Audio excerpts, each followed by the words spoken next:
the hour, get up on ESPN. Victor Wembanyama and the Spurs in Toronto looking for a 10-game win streak. And Victor Wembanyama does not need to jump to block your shot. That's how I blocked my son's shot. This is unbelievable. Yeah, five blocks last night. And then Allen on the other side, Wembanyama with the jam. He barely had to jump for that one, too. That was he did not have a great shooting night, but that was a high percentage one. And later in the fourth quarter, Spurs are down by 3, but De'Aaron Fox going to knock down the 3 to tie it. Look, De'Aaron Fox, one of the unspoken heroes for this team, too. A guy that has veteran experience. Still don't know if that's going to be enough for them down the stretch, though. Wembanyama, the fadeaway 3. Wow. He had 12 points, 8 rebounds. Spurs up by 6. 2 minutes left. How about the angle on this shot from De'Aaron Fox Allen? Yeah, behind the backboard, little Larry Bird over the top and swish. He would score 20. Spurs up by 4. 8 seconds left. Raptors down by 3. He's got it, Jay. He's got it, Jay. He's got it, Jay. Oh. Not even close from Brandon Ingram, and that's how it ends. San Antonio moving to just 2 games back of OKC for the top spot in the West with their 10th consecutive win, their longest win streak in a decade, which led our man, the win man, to make this bold proclamation with SVP last night. I have made hotel reservations in San Antonio. My instincts of 23 years covering the NBA are a team that has never played in a playoff game together is not winning 12 playoff games in the Western Conference. That's what my instincts tell me. But then I watch Wembanyama, and I watch how these guys defend, and I am taking the impossible off the table. The win man has got a hotel booked in San Antonio in June. Let me tell you, those to me are big words. That is Brian Windhorst telling us that Wembanyama and De'Aaron Fox and Stephon Castle and all those kids, those babies in San Antonio are ready to make that mammoth leap all the way to the NBA Finals this year. What do you say, Jay Will? I said, this is a media dream. Can we just acknowledge it? No. It's a media dream. Yes, When Wembanyama gets to the finals, everybody in media wants it. We're talking about an anomaly in the NBA Finals, a 7-6 guy. The chances of that happening, I think, are probable. It's okay. But I still think Denver and I still think OKC are better served. And I do worry about the lack there of experience. We watch OKC take their lumps. We watch Denver take their lumps multiple times at bat before you just get there and have a chance to say, hey, they're in NBA Finals and they win a championship. Our friend Michael Wilbon, back when I was doing NBA Countdown, always used to say you have to have your heart broken before you can win the championship. Yeah. Spurs haven't had that. I guess Wembanyama sort of had it in the Olympics, but they haven't had it in the NBA. But they are one of the 40-20 teams. We talked about it. There are 3 teams that rule says could win the championship, and they're one of them. Yes, and that, number one, there's a couple of facts. That's one of them. You know the other one I like? They're 21-11 versus teams with a winning record this season. That's the best record in the NBA. 21-11. Nobody else has 21 wins over teams with a winning record. They beat good teams. They don't just feast on the bad ones. So you have that. They have depth. They have guard depth for days. Yes, this is about Wembanyama, but this is also about De'Aaron Fox and Stephon Castle and Vassell and Dylan Harper. They throw guard after guard after guard at you. Their bench depth is very good. They've got size. And by the way, as we talked about earlier in the show, if the West is the best, you're telling me that they can't get out of the West. And if they do, how do they not win a championship? They would be the best team standing. I think they have a legitimate chance. All I'm going to say is a lot of stats that we see throughout the course of the regular season sometimes are things that translate towards the postseason. But a lot of coaches, especially in the West right now, they don't show you their full hand during the regular season. They save a lot of those strategies and schematics for the postseason and the playoffs. So as we get deeper into the playoffs, intricacies matter. All I'm saying, lack of experience with the intricacies is something I would worry about with the Spurs. Understood. However, you have not seen a player like this in the history of the sport. That's number one. And number two, it will depend on how much the league allows or the officiating allows the team's opponents to play physical against Wembanyama in the playoffs. We know that's when it gets ratcheted up. That could be a deciding factor. I can tell you this, the TV ratings in France are see, off the charts. See, that's exactly my point. ESPN France, get up from Paris. I'm in. Oh, sign me up for that right now. I'm telling you what, Stace is coming to that one. That could be the first road trip. Stace, like, Oklahoma City or Paris? Which one are we doing? That's a pretty easy choice. Okay, next up here from the NBA is a game of sound-off. Interesting people saying interesting things. The owner of the Suns is named Matt Ishbia. He's interesting. He was on with McAfee yesterday. He eviscerated the culture of tanking in the NBA. Listen to this. It's an embarrassment. It's horrible. Like, my perspective is tanking is loser mentality. Like, I've never been around anyone. You show me someone that wants to lose or thinks about losing, like, I'll show you a loser. That's losers. That's not my stuff. And so I don't like losing. I don't want to ever talk about losing. We try to win. And the draft works. If you don't win, you don't have a good team, you get a good pick. But if you purposely trade for players and then don't play them, trying to lose games, like, I think it's bad for the NBA. I think it's bad. I think Adam Silver knows it. Organizations know it. It's got to change. It will change.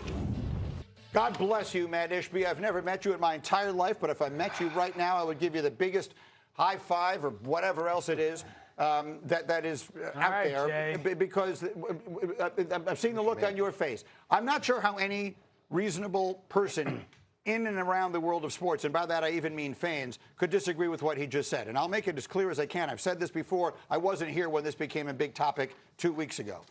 Adam Silver is well aware of this. The people who run the NBA are well aware of this. They're doing everything they possibly can. The league has been as proactive as any of the major sports leagues in trying to address some of their issues with the 65-game rule, which we'll talk about later, and some of the unintended consequences of that. And now this, trying to change around the way they do their lottery system to combat the idea of tanking, which is, I will say it again, a scourge, not just in the NBA, but in any and all sports, and I applaud Matt Ishbia for saying it. That's fine. It's just, I think a lot of this is overly stated. I think it's overblown. I think we're talking about such a small subset of teams, right, in a very specific windows making long-term asset decisions. And I think a lot of times as fans and media, we love to defect hunting. We love to defect hunt. Like, that's what we do. Like, we make bigger issues out of things that are very small. For the majority of the league is in a healthy position. The majority of the league is trying to win an NBA championship.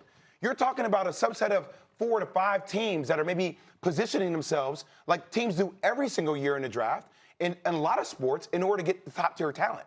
So I feel like we're making a bigger issue out of something that is primarily and wholly healthy. Is he right? No, because the great Donnie Walsh once told me we were at the lottery together one year, and he said the lottery is the convention of losers. The idea is you don't ever want to be back. You don't want to be there. It means you had a bad season. That was 15 years ago when he said that to me. Now, you celebrate lottery. They have lottery parties. This is what franchises are doing now because it's another way to sell hope. Hope will drive a man crazy. Hope will make a man insane because what happens is it becomes that. It's the currency of hope because you might get a player that'll change the fortunes of your franchise. Like the SGA. problem is your franchise is the problem. And it continues to perpetuate being a bad franchise and putting the pressure on players rather than being a good franchise. I'm just the saying, Celtics could have tanked this year. Like SGA or like Chet Holmgren or like Jalen Williams? Is that what you're saying? Yes, of course. So these are the teams we're saying are the best teams in the West. That's the one in a millions, though, Jay. That's the problem. How did Atlanta do? How did Atlanta do with their number one pick? They should have taken Luka Doncic. Look, the Boston Celtics could have tanked, and they didn't this year. But we're having two different arguments. One of them is whether or not tanking works. The other is whether or not tanking is terrible for the sport. Those are two separate conversations to be having. You're arguing you don't think it's as major a problem as some other people think. And I wanted the football players here because I want to get into the football piece of this in just a second. The second piece of it is whether or not it works, and that's a different conversation that we can have at a different time. Dan, I think it's a possibility if Arch Manning winds up having the kind of season that he might. I have no idea how good Arch Manning is going to be. No one's ever had more hype than he had going into last year. We all saw what happened. Didn't start well, started coming on late. Now all of a sudden the momentum seems to be really good.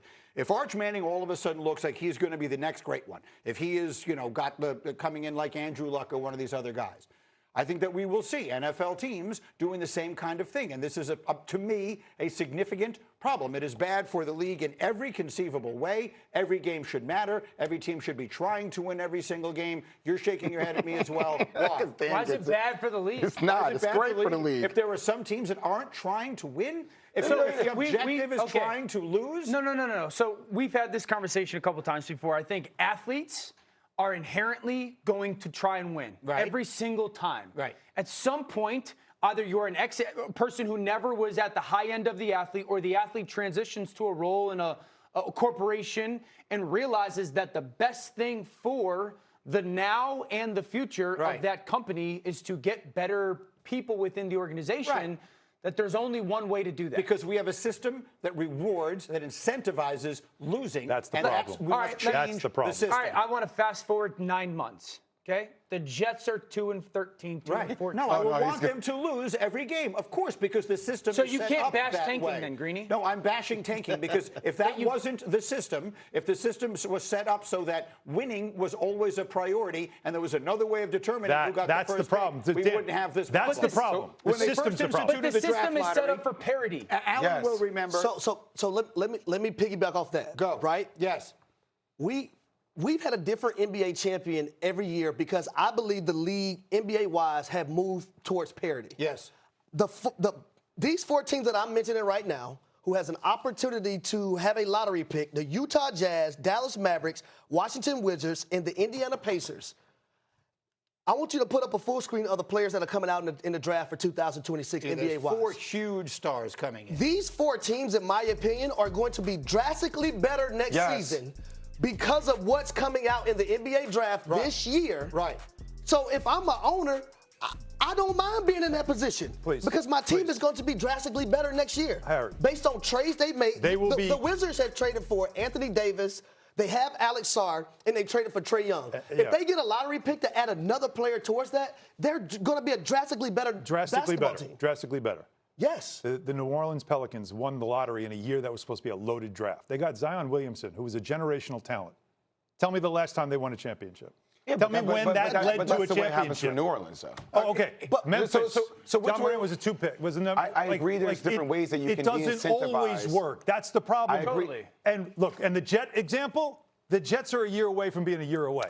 Every year they're a year away from being a year away. Yeah. It doesn't always work. It's the system, like Greeny had said. I agree System. you could change the system. You could probably de-incentivize, Yes. but it's not that big of a thing.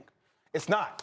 It's still teams are still even if you even if you make it the bottom 3 teams are eliminated and then the other 4 teams above that have to play for some kind of seeding purposes. Right. You're still going to have I teams understand. that want to fit into But that slot. let me ask you guys this: in Europe, when you're a bad team, what happens? They get relegated. Why do they understand the too fact much that when money. you're a bad team and a bad Too much franchise, money. you shouldn't be Too much rewarded money. for it? Rev share, too much money. It's always an interesting topic of conversation. There's a lot to say about it, and we will. We'll get back to the NFL as we continue, though. Is Orlovsky feeling Mendoza mania?